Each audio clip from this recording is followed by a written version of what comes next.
Hello everyone, my name is Crow, and this is All the Mods 9 to the Sky. This is episode 20. So last time we set up a fission reactor and a mechanism turbine to start producing nuclear waste. So one thing that I need to do in order to start processing this nuclear waste is to set up two different setups here. This one is going to be an isotopic centrifuge, which is going to produce polonium, or sorry, plutonium. And then this sea lantern here is taking the place of the other mechanism machine, which is going to be a, oh, I may have to move some stuff around, which is going to be the um, solar neutron activator. And that will produce polonium. This one is going to be kind of the big one because I will need the polonium, to be used for antimatter. So what I did is I made an ME wireless link. So now I have access to my ME system. And I have an interface here with a crafting card and induction card, so I can now pull out power. I have fluorite dust being stocked. And then I have power energy cards and then an item card here. And I threw a counting card. And here, another counting card. And that way this one will keep 8 fluorite dust in stock for each of these. These right here are level emitters. And so what they're going to do is they're going to be looking for polonium pellets and plutonium pellets. And that's what these pressurized reaction chambers are going to, that's what they're going to make. And so what that will do is they will allow me to um, um, this will look for how many polonium are in the system. And once it hits 20, then it will turn on. So this is going to be inverted and this is going to be inverted as well. Oh, this will, what else do these need? Water. I can do that.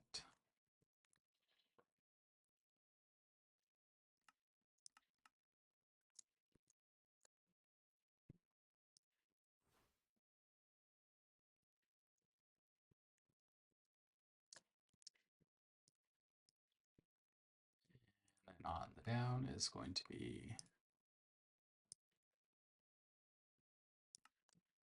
water.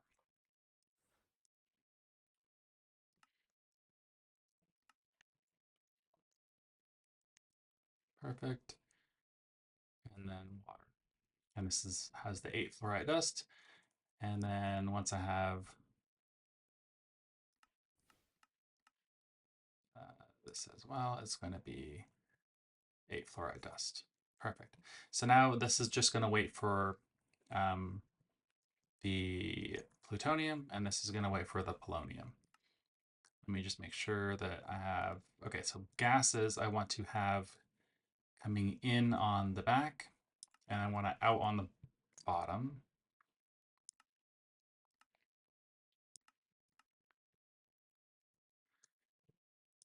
And that's going to be the same for this guy.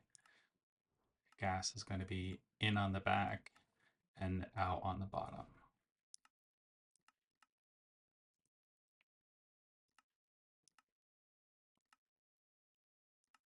And ejecting on.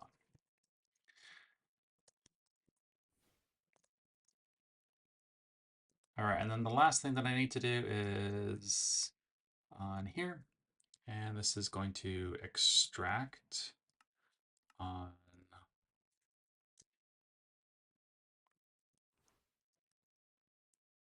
and extract.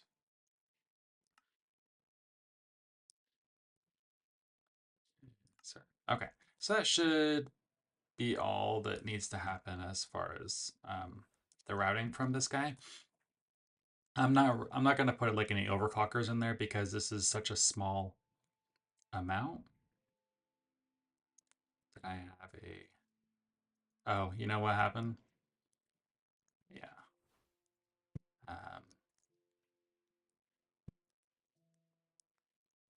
this should be back to 8. Because I had this on insert mode for like a second until I reset it. Same thing here. Yeah. And there we go. So that means that when these guys produce spent nuclear waste, by processing the polonium or the plutonium, it will go down into here. They'll export it down into these pressurized tubes, where it'll sit in these tubes and get inserted into the radioactive waste barrel. And then once it's in the waste barrel, it will start to decay. Again, I'm really not anticipating a lot of this waste because my expectation is most of the stuff is going to be going through here into the solar neutron activator and then up to wherever I have my, or maybe down, I don't know, wherever I have my SPS. But to do that, I need to start getting going on plutonium. I will need some kind of power.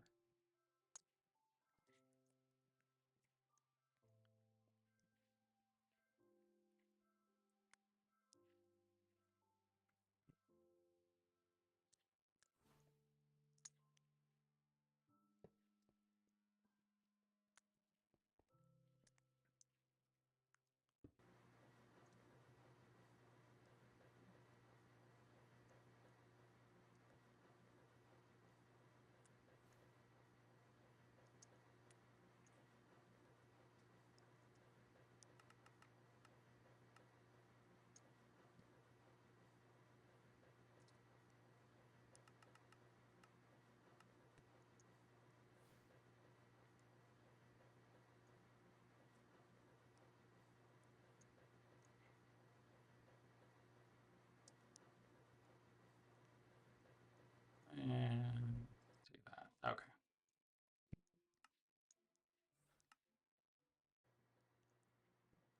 I do like having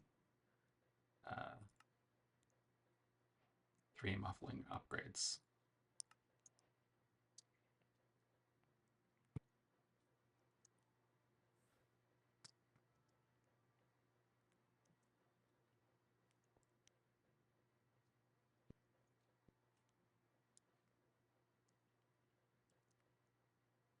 And energy upgrades.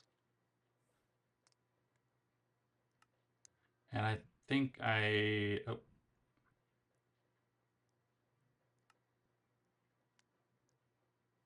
think I found I needed, okay. So this is all full. I'm using a smaller pipe here because I want this to have a smaller backlog. I want, basically, this way I will have 10 buckets of plutonium here, 4 here, and 10 here on top of the 10 nuclear waste. And then everything else through all that will go to the solar neutron activator. This is, it sees no plutonium pellets.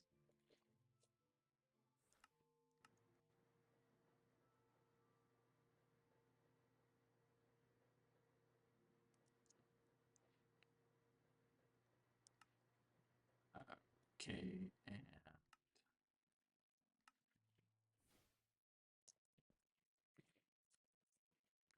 and I have 19 plutonium pellets now, which means since this one has more than 10, it's going to turn off. And now this one will start building up again. This was building up and this is building up. So now everything is turned off in preparation for needing more plutonium. Okay. I might want to actually speed this or slow this guy down a little bit, because that was way too fast. It was like too fast for him to, maybe I'll have 6.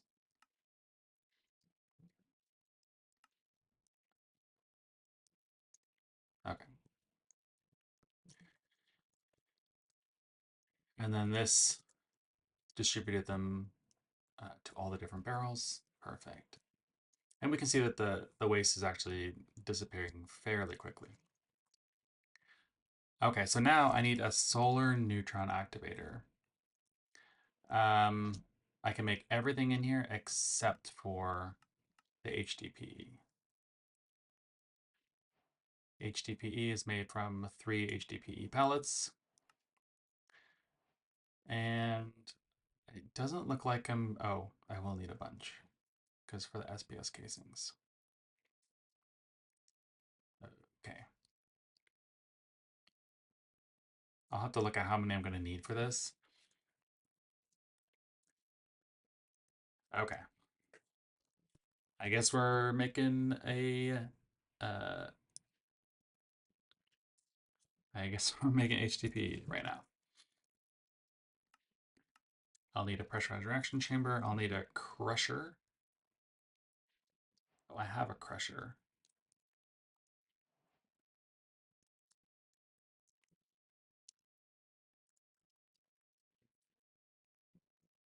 But the real question is, can I use cactus in a crusher to make what I want? Yes. So I have like a ton of cactus. I have 32K of cactus. So this is going to be my preferred um, source of, I think it's biofuel, biomass, biofuel. Got it.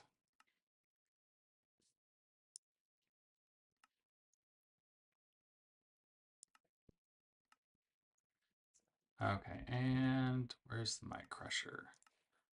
I feel like I don't need these guys.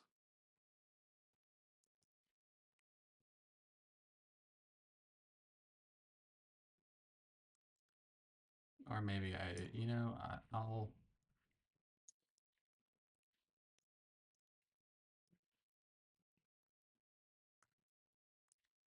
Where's my pulverizer? My pulverizer can take care of the gold. Okay, so after I have biofuel, that needs to go into a pressurized reaction chamber with hydrogen and water, and it will spit out substrate and ethylene. That substrate needs to go back into another pressurized reaction chamber with the ethylene, liquid ethylene, and it will make HDP and oxygen. So the nice thing about this is that I have a bunch of hydrogen and a bunch of oxygen already. So if I make 2 pressurized reaction chambers,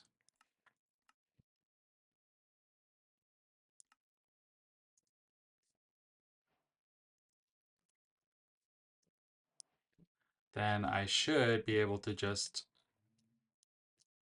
tie into one of these lines over here.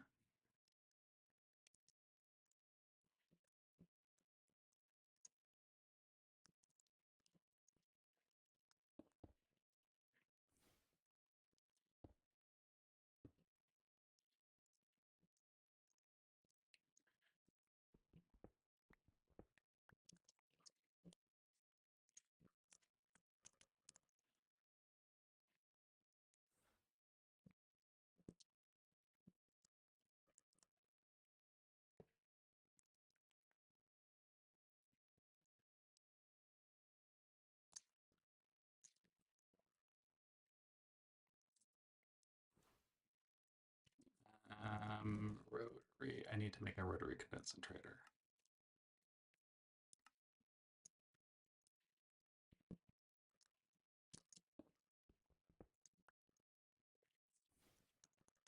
All right, I'm gonna do this kind of a little janky, but we'll see how it works.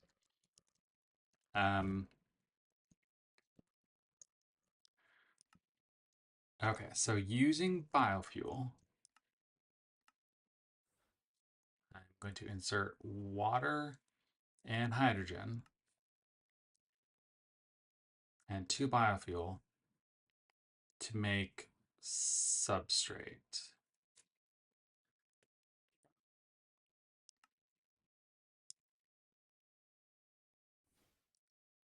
Oh, you know what? Let me do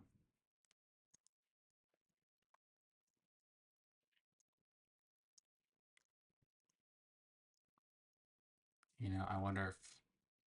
So I'm actually trying to change the output of this thing, but I think what the problem might be because I'm using um,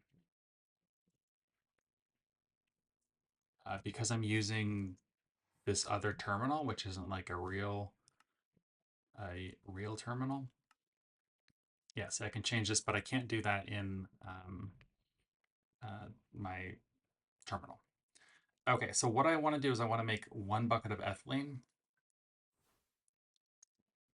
which means this should be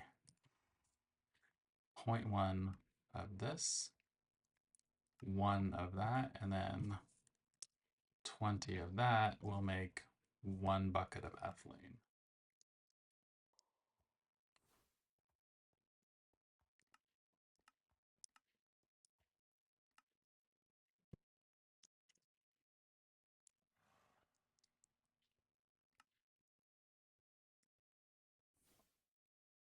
Right, because the hydrogen and the ethylene is a 1-to-1 with a little bit of water in it.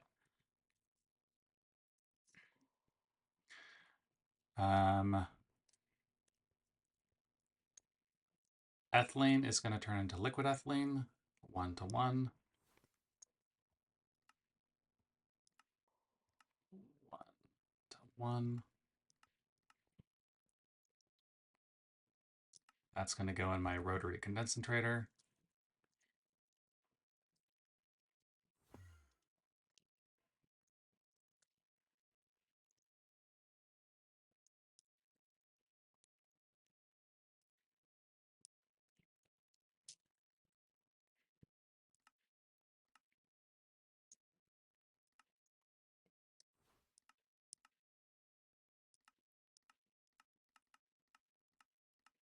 Input on the bottom. Gas is going to be input output. Okay, and this guy is going to be gases on the bottom.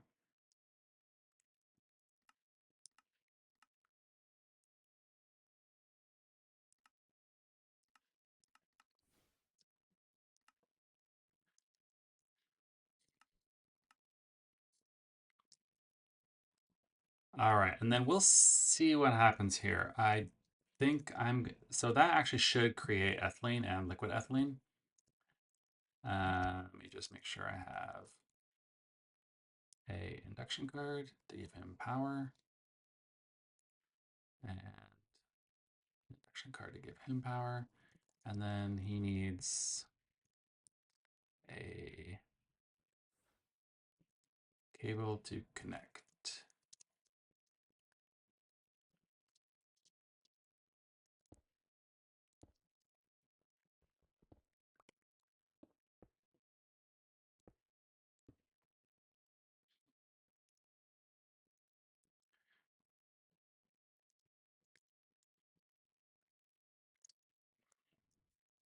So now,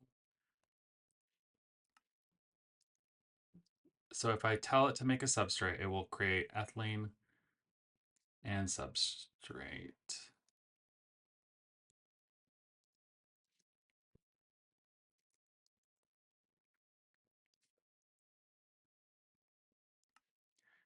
I wonder if it will.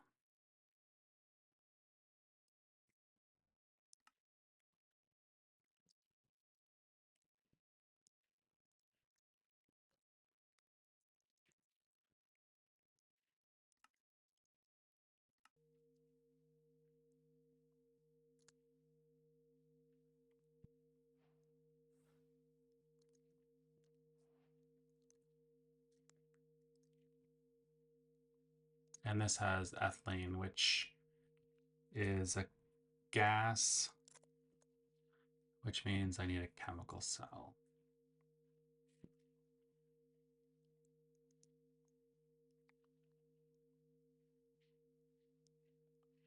Oh boy, that is an annoying.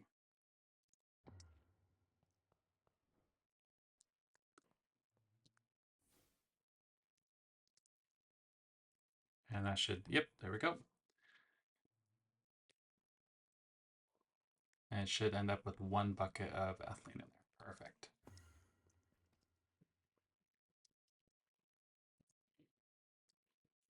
Now, if I make um,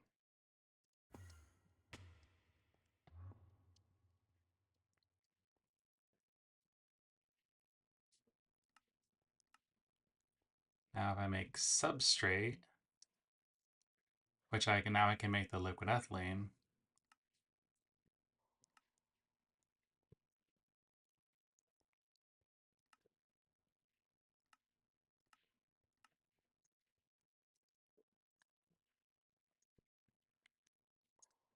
And this is the enriching factory recipe.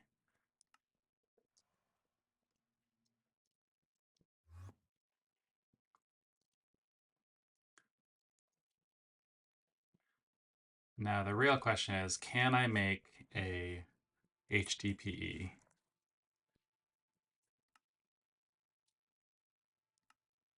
You know, let me just try and do the whole thing.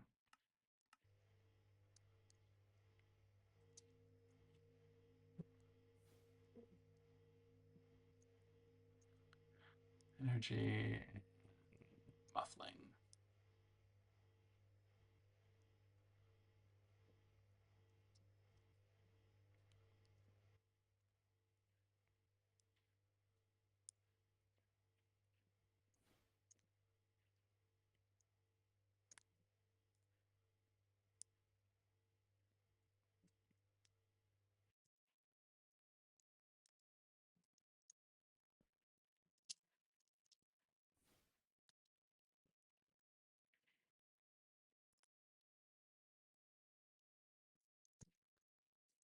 Did I make the H? Oh man, did it already work?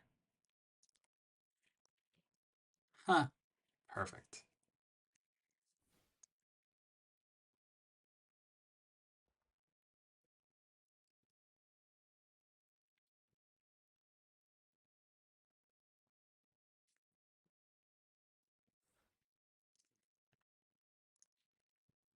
Well, that's awesome. I actually made that all with only 1 reaction chamber. I don't really think HDPE is going to be a huge part of this.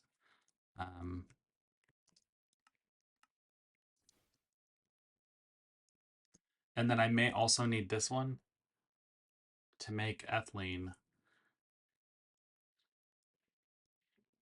some point.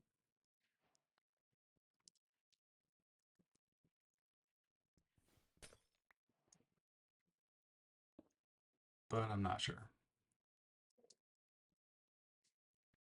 This is going to take gases. It's going to be output out the front, and it's going to be input on the left. Now the real question is, does this block? We'll find out.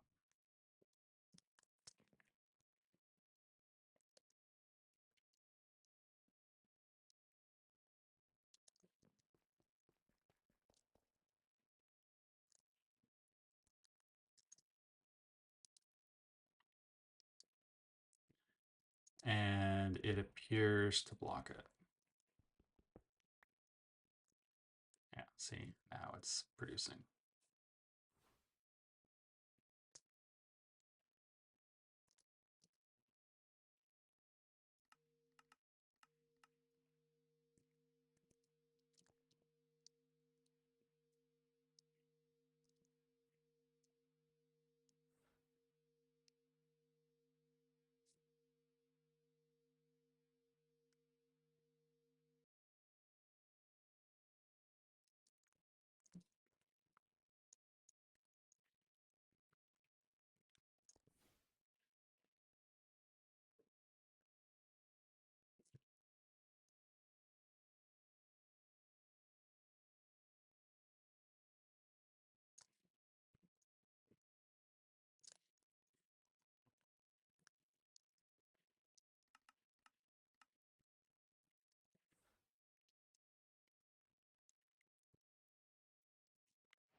Okay, so I have my pressurized reaction chamber set up.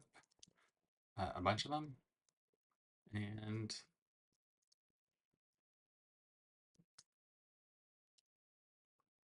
because these are patterns, I honestly don't think it would be faster to move them into two pressurized reaction chambers with the substrate and the HTP.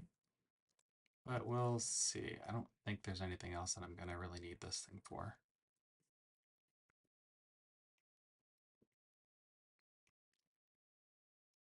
No, does not appear so.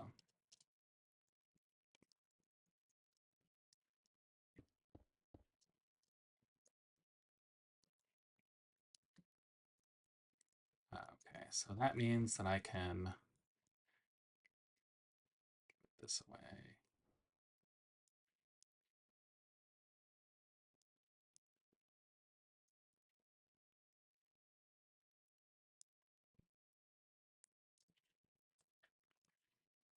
I do need to reapply this guy because right now he has no safety measures.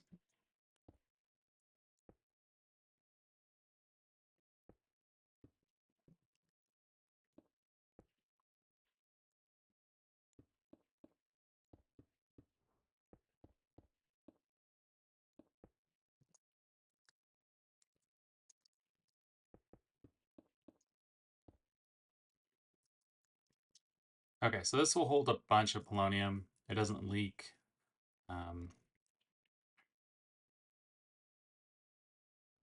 And so once this goes, oh yeah, see, it's already processed it all. All right.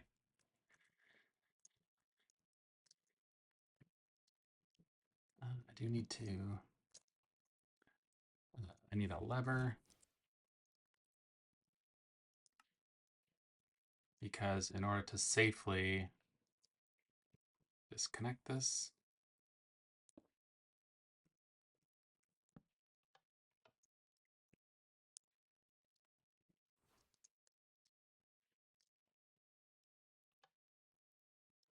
okay.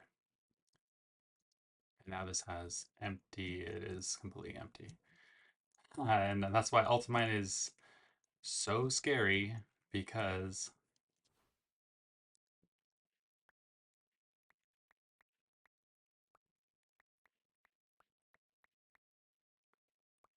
because Ultimine would have just taken that whole thing out, and then I would have had radiation all over the place.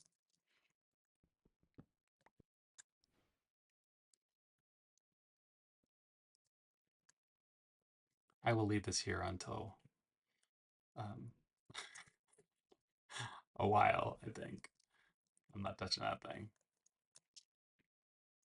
But so I already got 42 buckets of um, polonium, and it's just going to continue to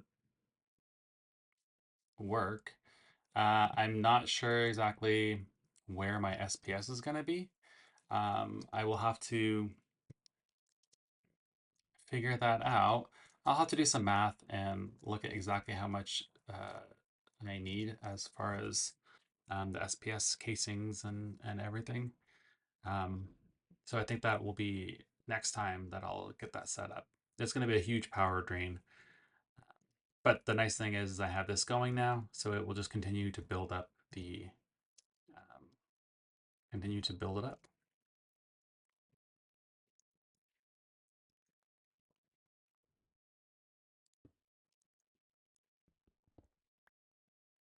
That's interesting. That should have turned it off, right?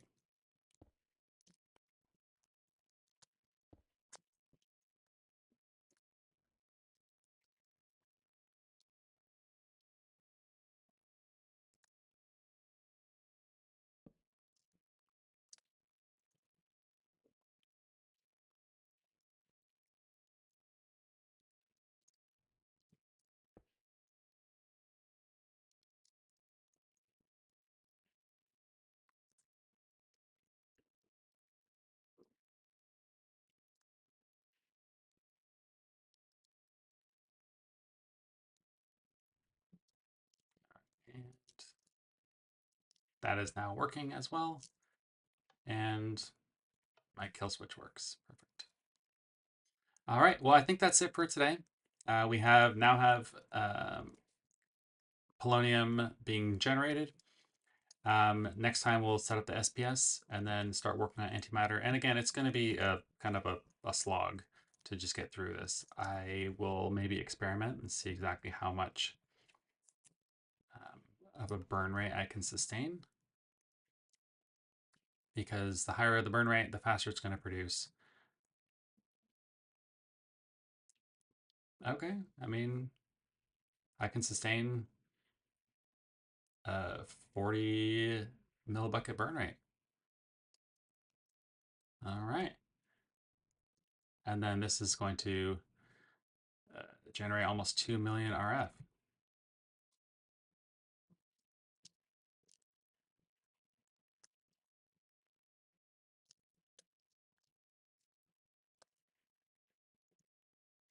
All right, I see. So I'm making almost 3 million RF per tick. Perfect. And obviously this is so massive that I still have it's still showing 0% full, even though I'm pouring almost, 2.5, almost 3 million RF per tick in there. Awesome. That is great. And I could probably even go higher on this thing. Okay. Yeah, so you don't even need one of those like max size reactors.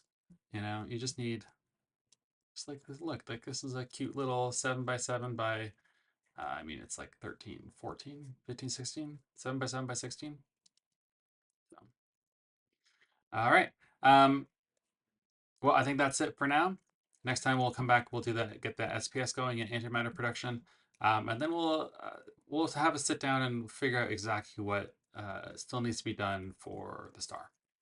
All right, thanks so much. Take care.